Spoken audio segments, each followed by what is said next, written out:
राधे राधे राधे राधे। सदैव कुमार्गगामी प्रवृत्तियां अच्छी लगती हैं, गंदी बातें, इसको रोकना चाहिए। इसको रोकने के लिए दो बहुत सहयोगी हैं। एक तो कुछ मिनट आसनों में बैठने का अभ्यास करना, यदि आपका शरीर थोड़ा भी बैठने लायक है। एक तो इतना खा खा करके चर्बी बढ़ा ली जाती कि बैठते बनता ही नहीं। सच्ची मानो बहुत बुरा लग रहा होगा ये, इतना क्या खाना कि पेट इतना हिलक जाए। अरे रोगी हो तो बात अलग है, खान पान तो इतना करो कम से कम प्राण पोषण हो, तो थोड़ी साधना बन जाए। चिकना के एकदम पेट ऐसे, फायदा क्या, इसका बोझा बड़ा है और 4 लोगों के कांधे में और दर्द होगा और लकड़ी ज्यादा लगेगी। बोझा बढ़ाने से क्या, थोड़ा तो यार कम खाओ। सच्ची कह रहे हैं। बोले हम तो पानी पिए भी तो तगड़े हो जाते। एक से हमने कहा भाई, तो उन्होंने कहा हमारे पानी भी लगता है। झूठी मत बोलो, मूंग की दाल और रोटी खाओ, फिर अगर तुम्हारा चर्बी ना घट जाए तो हमें बताना। मूंग की दाल और 5 रोटी खाओ, बिल्कुल। मीठा बंद करो, दूध बंद करो, फिर देखो जो अगर आपके सिकुड़न न पड़ने लगे गाल में तो हमें बताना। नहीं, आलू का परेठा, बैंगन का भुर्ता, ये वो तो अब वो सब यही ठसा है। व्यायाम कोई है नहीं। देखो, मन को यदि वश में करना है तो इसको प्राणों का संयमन करना और ब्रह्मचर्य 2 जरूरी है। मन, प्राण, ब्रह्मचर्य तीनों का एक तार कनेक्शन है।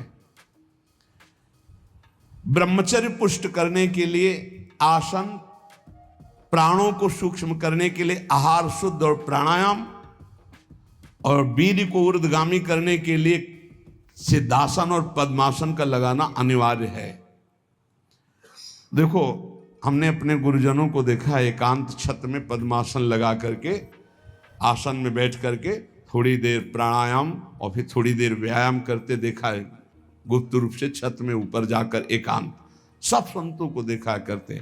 आप सबसे प्रार्थना है, आप जरूर कीजिए। 20 मिनट अगर आप प्राणायाम करेंगे तो आप खुद देख लेंगे। जब समय आपको मिले, ऐसा नहीं कि बाल भोग करके प्राणायाम, ऐसा मत करना। प्राणायाम खाली पेट और 30 मिनट तक जल मत पीना, नहीं प्राणवायु बिगड़ जाएगी। शरीर में वो जो आपके मोड़ हैं, जोड़ हैं, उनमें आपको कष्ट हो जाएगा पक्का। प्राणायाम करने के बाद 30 मिनट तक एक कुल्ला भी पानी नहीं जाना चाहिए, ये नियम रखना, नहीं इसमें चूक हो जाएगी।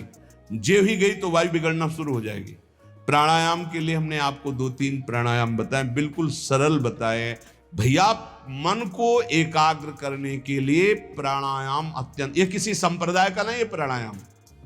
बोले हमारे संप्रदाय में प्राणायाम नहीं, तुम्हारे संप्रदाय में भोजन है, सोच है ना जाना। तो संप्रदाय में मन को और शरीर को कंट्रोल में, शासन में लाना भी आवश्यक है। 20 मिनट आप रखो, आसन में बैठो, पहले आराम से सिद्धासन या पद्मासन, और जो गृहस्थी में है तो सुखासन में बैठ लो। सुखासन से अलती पलती मार के से सीधा करो शरीर, कुछ मत पकड़ो नाक। हम सीधा प्राणायाम आपको बताइए, अनुभव की बात कह रहे हैं। खींचा, नाम लेते हुए खींचा, खूब भर लिया वायु, बंद कर लिया। अब नाम जप करो, फिर नाक से छोड़ दिया। ये आंतरिक कुंभक बहुत बड़ा सहयोगी भजन में आप देख लीजिएगा, साय मच जाती मंत्राकार वृत्ति। ये आंतरिक कुंभक, इन्हीं के बलों से प्रकृति का वारसा है। सीधे बैठे, कुछ पकड़ने धरने की बात नहीं कह रहे। आराम से भरा, बंद कर, जितने सेकंड आप रोक सको आराम से, फिर बिना कुछ पकड़े धरे ऐसे ही छोड़ दिया, फिर खींचा। 10 बार कम से कम करो। आप देखना इस प्राणायाम, ये हुआ आंतरिक कुंभक। एक बाह्य कुंभक। अब बाह्य कुंभक जो आप पहले वाले में भर रहे थे, अब निकालना है। पर रोक लिया, नाम जप कर रहे हैं, जितना रोका एकदम खींचा, फिर छोड़ दिया, बस छोड़ के फिर रोक दिया। इसे बाह्य कुंभक कहते हैं। आंतरिक कुंभक, बाह्य कुंभक, बिल्कुल सरल प्राणायाम। 10 बार ये और 10 बार वो, और 1-10 बार इससे पकड़ा, खींचा, बिना रोके छोड़ दिया, फिर खींचा, फिर इससे छोड़ दिया। ये हम अनुलोम विलोम की प्रक्रिया से नहीं कह रहे, ये हम बिल्कुल मन एकाग्र करने के लिए कह रहे हैं। अगर ये 4 बार आप कर ले, 10-10 बार लंबा खींच के ऐसे, फिर आप देखो आपके दिमाग में क्या होता है। यही आपकी गुदगुदी प्रारंभ हो जाएगी आज्ञा चक्र में, और नाम और मंत्र अपने आप जपने में आपको सहयोग मिलने लगेगा। क्या जाता है, कोई पैसा लगता है? आपके कितने ऐसे अंग हैं आंतरिक जो संचलित नहीं हो पा रहे हैं, वही रोग पैदा करते हैं। और 10 मिनट आप दंड बैठक मान लीजिए। आपके पास ट्रेडमिल नहीं तो 2 किलोमीटर दौड़ लीजिए, फिर देखिए आपकी दिनचर्या कैसी बनती है। ये जरूर प्राणायाम, ब्रह्मचर्य और मन तीनों का एक कनेक्शन है। प्राणायाम के द्वारा प्राणवायु का संशोधन, तो मन थोड़ा शांत, ब्रह्मचर्य ठीक, तो आपका परमार्थ बनेगा। कह रहे मनोवाक कर्म दंडम च सत्यम सम दमावपि।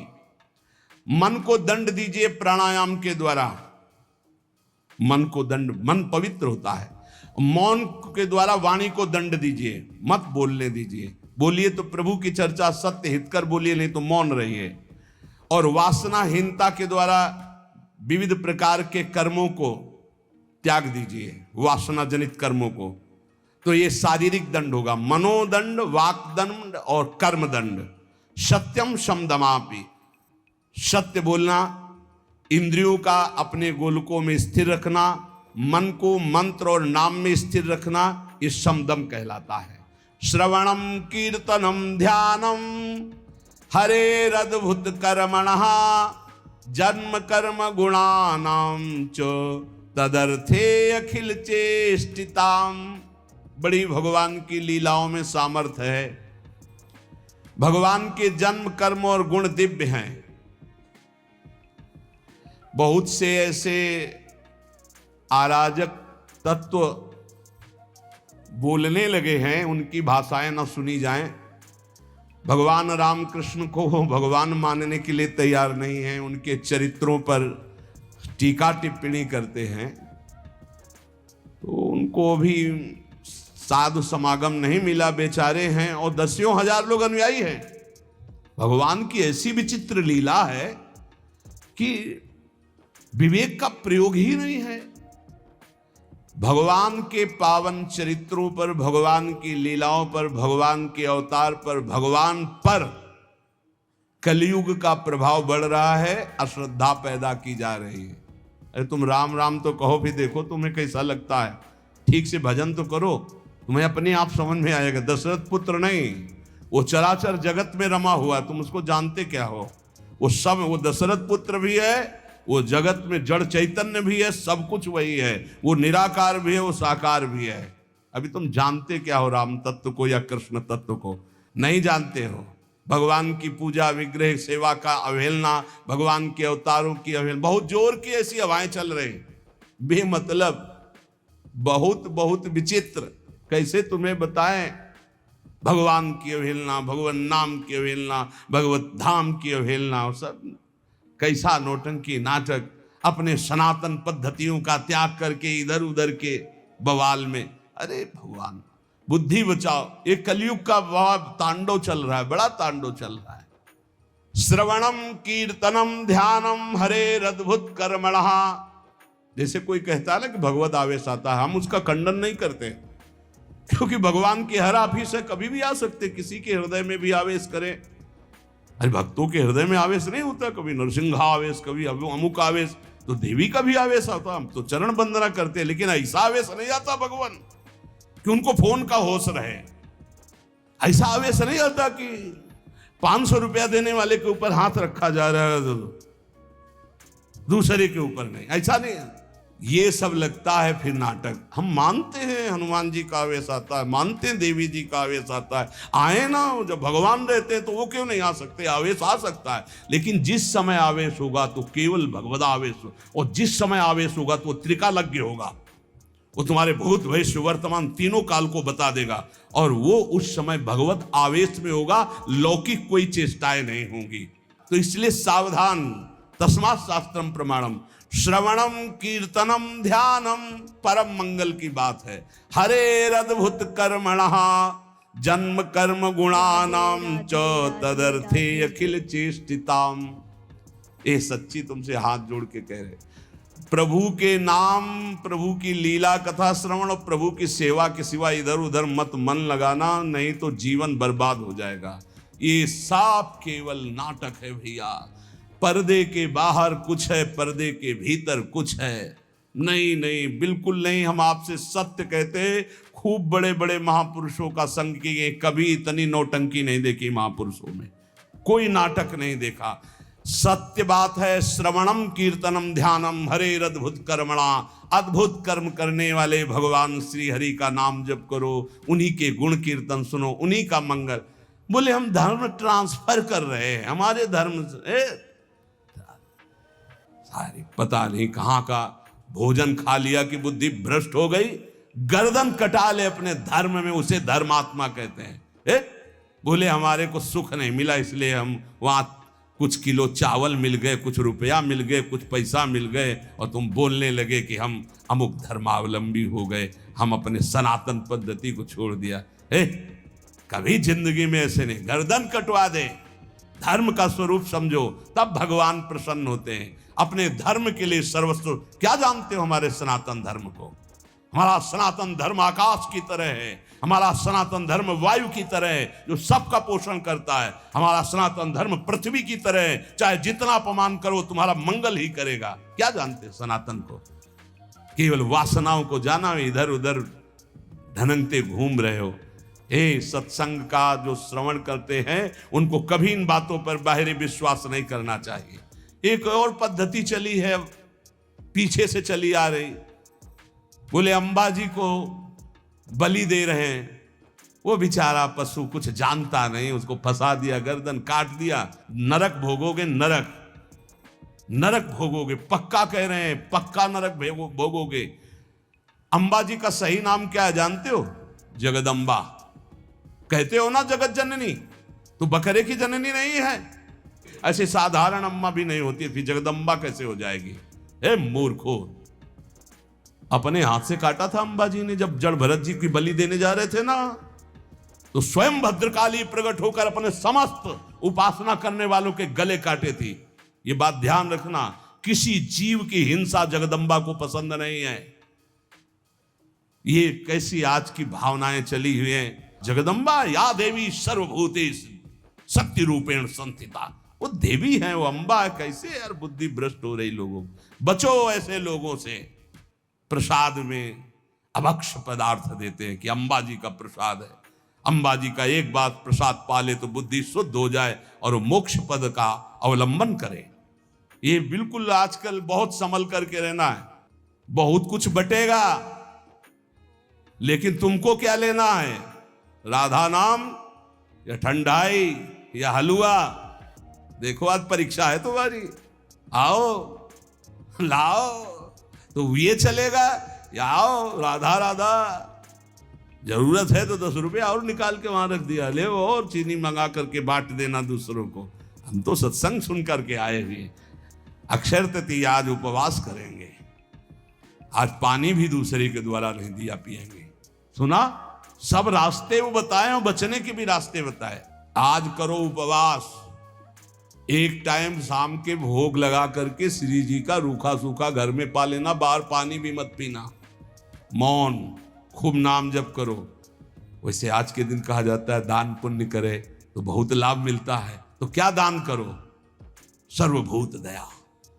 आज मैं नाम जप करूंगा और अपने नाम का सब पूरे भारतवासियों को, विश्व को दान करूंगा। सर्वे भवन्तु सुखिनः, सर्वे सन्तु निरामया, सर्वे भद्राणि पश्यन्तु मा कश्चित् दुःखात्। आज उपवास करूंगा और समस्त प्राणियों के दुखों का नाश करने के लिए उसका फल दान करूं। ये सत्संगियों का ये होता है, ठीक है?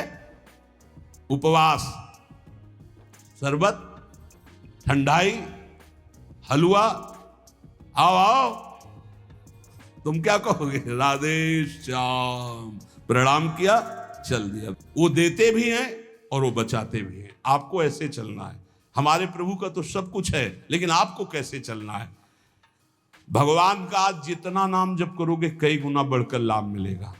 अक्षय आज माना जाता है, जितना दूसरों को सुख पहुंचाओगे उतना ही वो आपका कई गुना बढ़कर, जिसे दान कहा जाता है, जिसे पुण्य कहा जाता है।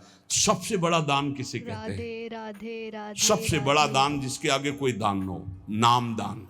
इससे बड़ा कोई त्रिभुवन में दान नहीं। खूब कीर्तन जोर जोर से परिक्रमा मार्ग में चल रहे हो, कीर्तन करते हुए हजारों के कानों में पड़ रहा है, बहुत बड़ा दान हो रहा है। या नाम जप करके दूसरे को, इससे बड़ा कोई दान नहीं हुआ। और सब दानों का कोई खास हमारे दिमाग में महत्व तो नहीं है। श्रवणम कीर्तनम ध्यानम हरे रदभुत कर्मणाम, भगवान की लीला का दूसरों को श्रवण कराने को कहा गया है। भूरिदा जनाओ, सबसे बड़े दानी जो भगवत चरित्र गान सुन, भगवन नाम कीर्तन सुनाते, भगवत ध्यान में लगाते हैं। इष्टम दत्तम तपो जप्तम वृत्तम यच्चात्मनः प्रियम, दारान सुतान गृहान प्राणान यत्परस्मै निवेदनम। जो यज्ञ है, दान है, तपस्या है, अथवा जप है, सदाचार पालन है, स्त्री पुत्र घर मकान जो भी आपके पास, प्राण धन जो भी है, सब का सब भगवान के चरणों में समर्पित कर दे, इसका फल होता है भगवत प्राप्ति। यज्ञ दान तप अथवा जप सदाचार पालन, स्त्री पुत्र घर अपना जीवन प्राण सब कुछ भगवान के चरणों में समर्पित कर दे। इसका मतलब क्या होता है? इसका मतलब होता है नाथ सकल संपदा तुम्हारी और मैं सेवक समेत। घर भी तुम्हारा, पत्नी भी तुम्हारी, पुत्र सब कुछ तुम्हारा, लेकिन उसे आप केवल भगवत भाव में रखिए। हे प्रभु, मैंने ये सब कुछ आपको समर्पित कर दिया और नाम जप कर दिए तो निश्चित भगवत प्राप्ति हो जाएगी। एवं कृष्णात्मनाथेषु मनुष्येषु च सौहृदम परिचर्यां चोभयत्र महत्सु नृषु साधुषु। जिन संत पुरुषों ने सच्चिदानंद स्वरूप भगवान श्री कृष्ण का साक्षात्कार कर लिया है अपने हृदयेश्वर के रूप में, ऐसे संतों का संग करे और समस्त प्राणियों पर सेवा करे। समस्त प्राणियों में विशेषकर मनुष्यों की, मनुष्यों में विशेषकर परोपकारी सज्जनों की, और सज्जनों में भी भगवत प्रेमी महात्माओं की यदि सेवा मिल जाए तो निश्चित भगवत प्राप्ति हो जाए। आज भगवान को चंदन अर्पित किया जाता है, प्रियालाल को आज चंदन चर्चित किया जाता है अक्षय तृतीया को। तो सबसे बड़ी शीतलता प्रदान करने वाली होती भजन वृत्ति। हमारी तो आंतरिक बात यही कि खूब आज भजन करो, उसका दान करो, तो उसका कई गुना फल कर आपको लाभ मिलेगा। पूरे विश्व को दान करो, जितना आज भजन करो उसके बाद कहो हे प्रभु, पूरे विश्व स्वरूप में आप हो, आपको ये भजन देते हैं, सबका मंगल हो, सब निरोग हो, सब सुखी हो। वो जाएगा और कई गुना बढ़ करके पूरे विश्व का सुकृत लेके आपके पास आएगा। इसलिए भगवत प्राप्ति होती है उन संतों को जो अपने लिए भजन न करके जगत के लिए भजन करते हैं। पर इसके लिए हिम्मत चाहिए। बोले सुबह से उपवास के भजन हम कर रहे हैं, हम पूरे संसार को भजन दे दें। तो जब आप पूरे संसार को देंगे तो पूरे संसार का सुकृत आपके पास लौट करके आएगा, तो आप बहुत बड़े सुकृतवान, बहुत बड़े कृपा पात्र हो जाएंगे। परस्परानुकथनम पावनम भगवद्यशः मिथोरतिर्मियस्तुष्टिर निवृत्तिर्मिथ आत्मनः। जब कभी वार्ता करो तो बैठकर प्रभु की चर्चा ही करो। परस्परानुकथनम पावनम भगवद्यशः, भगवत यश के बीच में हमारी जबान रहे। इधर उधर अनुकूलता प्रतिकूलता वाली बातें नहीं होनी चाहिए। जब परस्पर चर्चा हो, आज तो विशेष सावधान रहना, किसी की निंदा मत कर देना, नहीं अक्षय हो जाएगी, उसका बहुत बड़ा पाप लगेगा। आज मौन रहना, खूब नाम जप करना, दूसरे का पानी भी मत पीना, अपनी मेहनत से जो एक बार उसको उदर में डाल लेना, खूब भजन करना, ये अवसर आते हैं। देखो अपना तो रोज अक्षय तृतीया है, अपनी तो रोज अक्षय, हर मिनट अक्षय है। राधा अक्षय, ये कहा जाए, ये क्षय होगा क्या? हर समय अक्षय है। लेकिन ये हम उनके लिए कह रहे हैं जो संसार मार्ग के प्रति कभी कभी वृंदावन आए, कभी कभी ऐसे पावन तिथि पर्वों पर सौभाग्य मिलता है। किसी का मत खाना, किसी के भी द्वारा मत पीना, कोई भी पदार्थ देने पर।